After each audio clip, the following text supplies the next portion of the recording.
Welcome to an episode of Fight Feedback. Here we have a match between two folks wearing headgear. Just a note of caution, folks.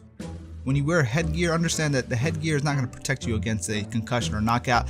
It will simply protect your face from abrasions of being hit. And the reason that they're doing this is because one of the blue, the one who has the blue belt on, he is actually wearing glasses, so the helmet is going to allow him to see you while also participating.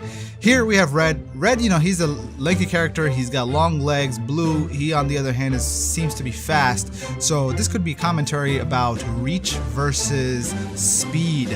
And so in this case, you got to be fast if you're facing against somebody who's got longer limbs, and your distance management has to be much more on point.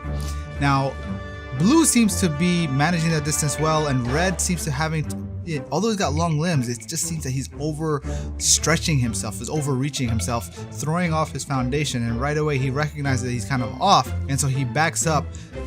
The stance seems very long but narrow, and that could cause there you go. See, the balance is gonna get thrown off, and something as simple as a reverse punch is gonna throw you off balance.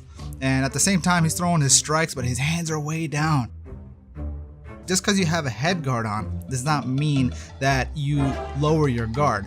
A part of and the objective behind sparring is to pressure test what you know and to see what needs working on. And so if you're going to keep dropping your guard thinking your head is protected because you got a head guard on, you're going away from the purpose of the objective behind sparring.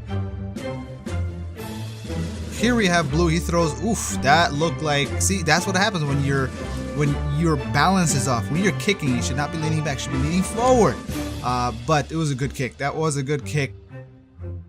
Red took it, got right back up. They reset. Red going in for that kick, but he didn't deliver for whatever reason.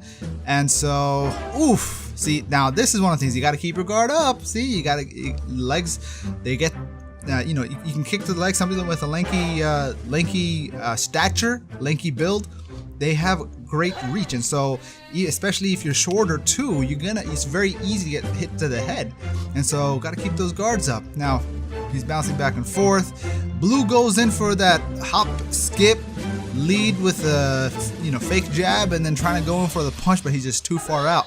Distance management, he's got boom. Ooh, look at that. He just got he landed. Now he sees that coming in. Boom. He closes that distance. Tries to land another punch.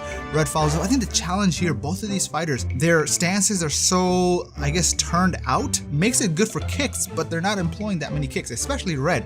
I don't know what that was. He's just throwing a bunch of punches while running.